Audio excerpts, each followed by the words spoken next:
Right, hello, welcome to part 3 of this exploration of looking at what an astrological birth chart is.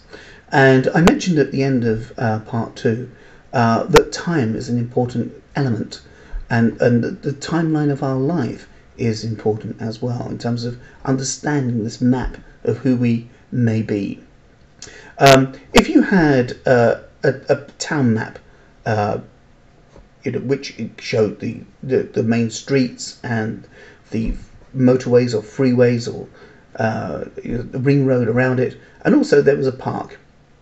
When you look at the map of the town, no matter what season you're in, whether it's spring or summer or winter, the map is always the same.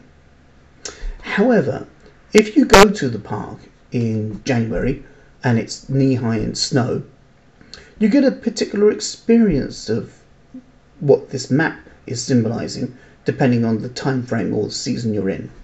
And if you go to exactly the same location 6 months later, in the height of summer, you'll see something completely different. There'll be bees, there'll be butterflies, birds in trees, young lovers walking hand in hand, on the grassy knolls and things like this. So although the picture on the map looks the same, the experience of it is different depending on the time frame you're in. Now, and also, how we look at this map is going to change how we move through life. So, for example, if you go to the park in January where it's knee-high in snow and you happen to be 6 years old, you might make slippery slides and old people will wave sticks at you and complain and grumble. And you can go to exactly the same location, the same park on the map, 60 years later when you're in your mid-60s, and find that young people are making slides and you're rather nervous of them and you're shaking your stick at them. So, although the map is a static picture, the solar system at the time we're born, what we draw from that map, what we read from it, will vary depending on the time frame we're in and also what's of interest to us at the moment and, most crucially, the mood of the astrologer.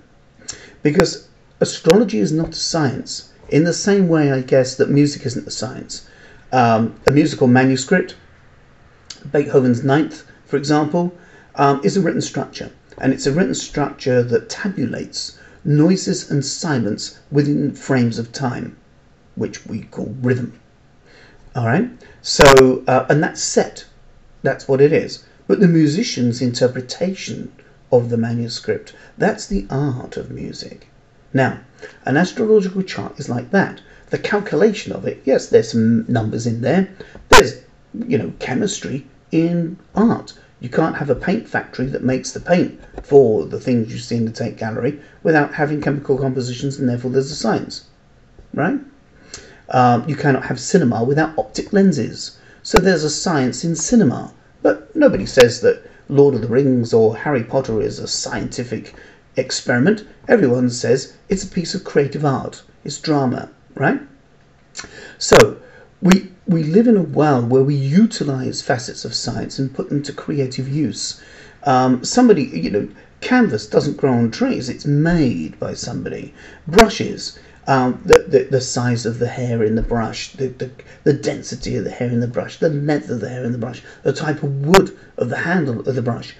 All of that is scientifically designed in a factory to make brushes for artists. And what happens then is when they have the tools of their craft, they then do their art with them. And astrology is like that. The astrological chart is constructed by something mathematical, i.e. the rotations of planets around the sun in a regular, uniform way. And then from that, we leave the realm of science because the interpretation of the chart is an art form. And my reason for saying that is that there's certain things about scientific method which are fundamental. One is that in science you have a hypothesis.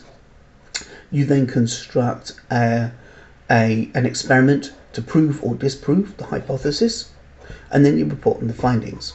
Scientific method.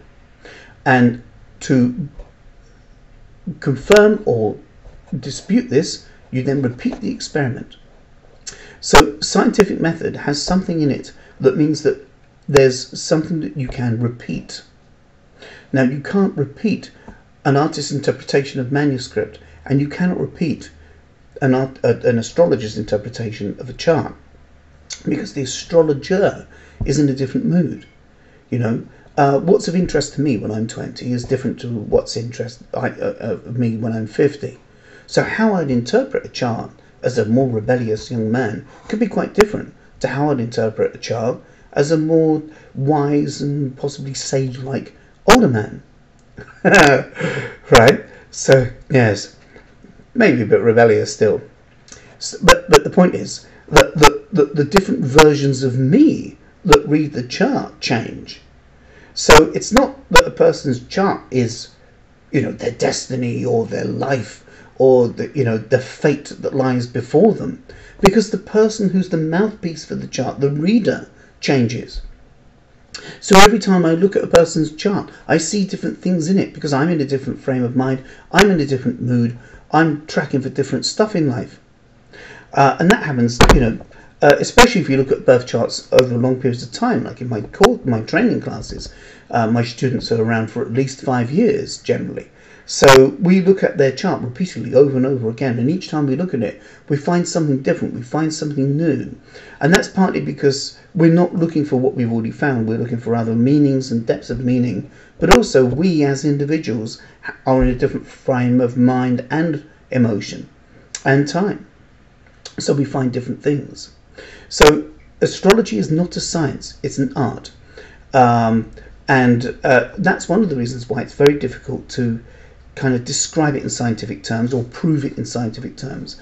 It's a bit like trying to prove poetry scientifically. Like, why would you bother? Poetry is accepted as an art form. Nobody expects it to stand up to scientific rigor. And I don't think you should expect astrology to stand up to scientific rigor either, because it's the wrong thing. You're not going to find it.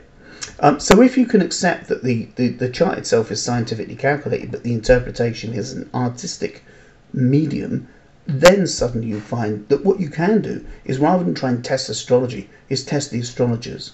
Right?